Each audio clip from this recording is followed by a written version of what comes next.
Neil from Essex here today to show you a unique setup on this Kubota RTV Crew.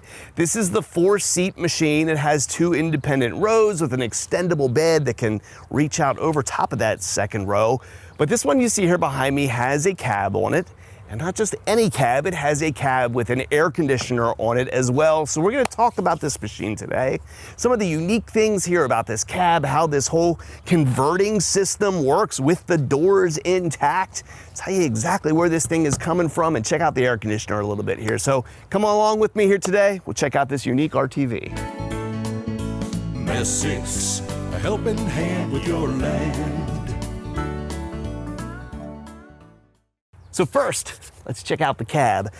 There's one thing here that you should know when you're looking at cabs on machines like this, not just with Kubota, but for most of the companies that are out there.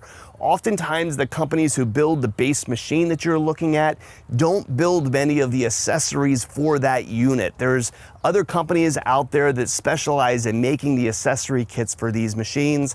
This is no exception. This cab kit here that you're looking at is available from Kubota.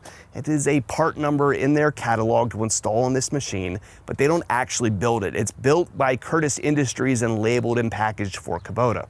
The roof that's on this unit is from Curtis Industries directly. The air conditioner that's up here is not in the Kubota product catalog, but it comes from the same company who is building this cab. So all of this stuff works and fits really nicely together, right? It's coming fundamentally from the same company, even though the sourcing is a little difficult. Now, when you look at the cab here, this is not meant to be some kind of like super plush fancy thing, right? Usually when we're selling a setup like this isn't for somebody's high-end hunting camp. It's usually job sites, rental yards, construction companies, more of that utilitarian type application, and you'll notice that here. You don't have things like fancy electric windows and that kind of stuff like you have in your SUV, right? You have slide open windows, you have metal doors, you have plexi up here instead of glass. It's kind of a utilitarian type cab. Now, everything fits and everything works, and one of the places that really shows and is really cool is back here with the extendable bed.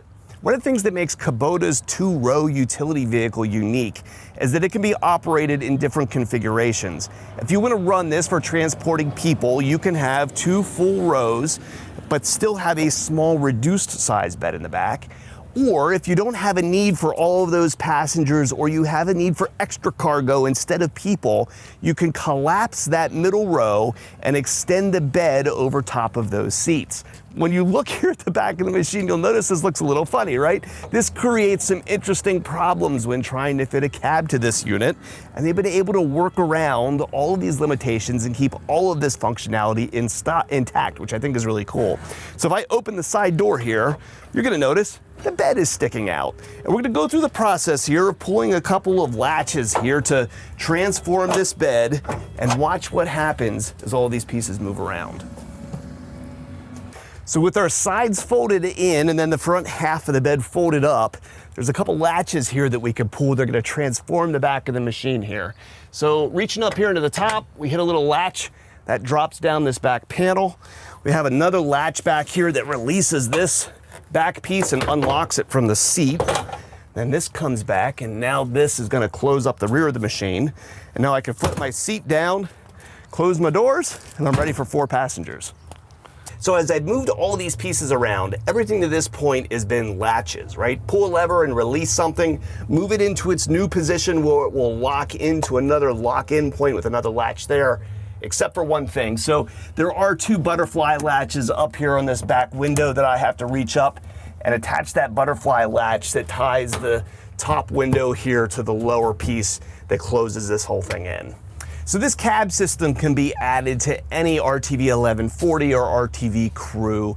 This bit has been around for a while now, but what makes this machine unique, kind of the first one to come through here at Essex, is this air conditioner. I'm always curious when we start looking at things like aftermarket air conditioners, how is this getting done, right? Because there's a lot of pieces involved in air conditioning. And I was pretty pleased by what I saw here. When I take the back seat here and flip it up, you can open up this service panel here that allows you to get right down to the top of your Kubota diesel engine, and you're gonna see some pieces here that aren't on other machines. On the one side here, you have an air conditioning compressor, and on the other side, a heavy-duty alternator.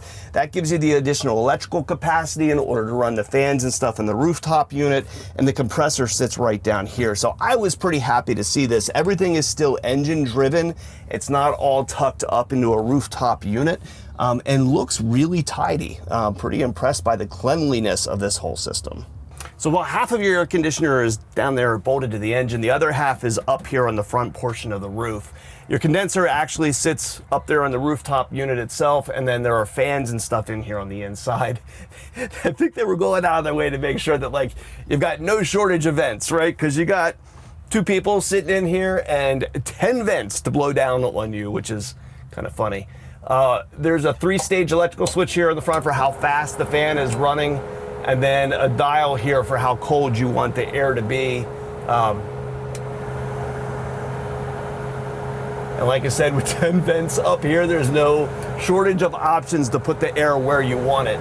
Now, maybe one reason you do actually want 10 vents might be for your rear passengers, because there's no way in this cab unit to get this air to the back. Now, I do have a middle window here, right? When this thing is in utility mode, this is closing off the back of your machine. Now that I have passengers back here, I still have this little window right here like I'm a limo driver, right? If you want to be able to keep your back passengers cool, you're going to need to drive around with this open and probably direct some of these 10 vents back towards that rear window to get that cold air back there. And with so many of them, you can point them back that back window and still have a couple of for yourself to be able to kind of spread the air around the inside of the cab. I would suspect on a hot summer day, you're probably going to be quite a bit warmer in the back of the machine here than you would be in the front, but you can only do so much with this type of setup. So that's a little bit on this setup of the RTV Crew. What really makes this particular machine unique is this cab and air conditioner setup.